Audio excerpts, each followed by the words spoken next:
Let's go, as we do each week, to the very gifted and articulate Deputy Executive Director of the Institute of Public Affairs, Daniel Wild. I know what you're thinking. This fellow should be in the National Parliament, but I suspect he's so gifted that in the factional world of politics today, the brains would frighten too many. He didn't hear me say any of that.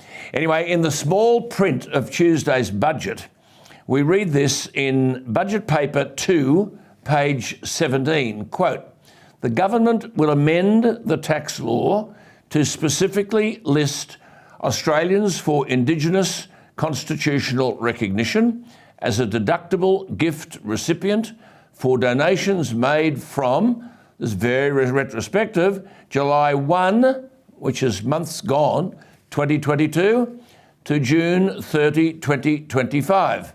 No mention of the no vote. Let's go to Daniel. Daniel, as they say, here we go again. What do you make of this?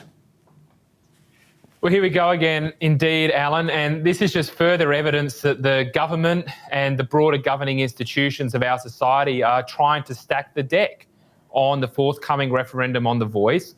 This is a financial free kick for the Yes campaign of up to $800,000 over coming years, and no doubt that financial advantage will only increase as we near the referendum, which will likely be in the second half of next year. And the issue here, Alan, is very simple.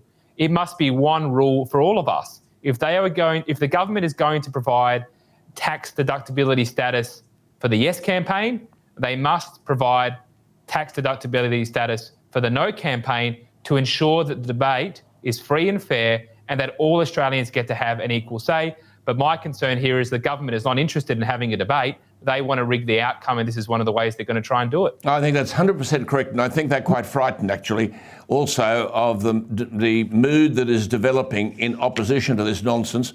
But the point you make is valid. I mean, if we're going to have money for the Yes vote, why shouldn't groups opposing an Indigenous voice to Parliament push for their campaign donations to be tax deductible as well? There's also $75 million in the budget, Daniel, to start setting up the referendum.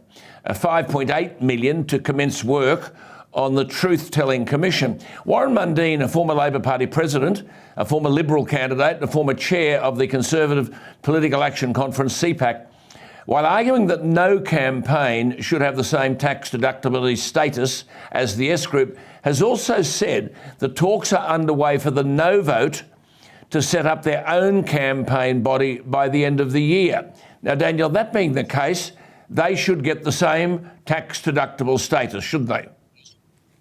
Absolutely, they should. Everybody should be treated equally. As you say, if there's going to be tax deductibility status for Yes, there must be tax deductibility for No.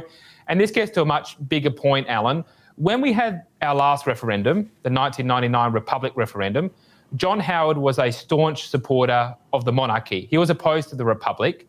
He could have stacked the deck, but he didn't, because he knew that in Australia, in our democracy, everyone gets to have an equal and fair say, and he provided equal funding for both sides. He didn't seek to use the power of government to favour one side over the other.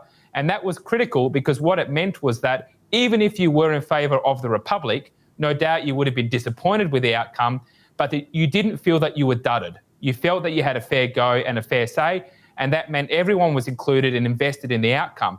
Yet this government will not do the same. Rather than saying there's going to be equal rules, equal funding, equal fair go, they're saying we're going to stack the deck. And it's not just government, Alan. As you well know, we've got big corporates funneling millions of dollars into the Yes campaign, the elite media providing wall-to-wall support for it, and big tech, which is censoring the No case. So mainstream Australians who believe in racial equality, who don't want this race-based body in Parliament, we're up against it.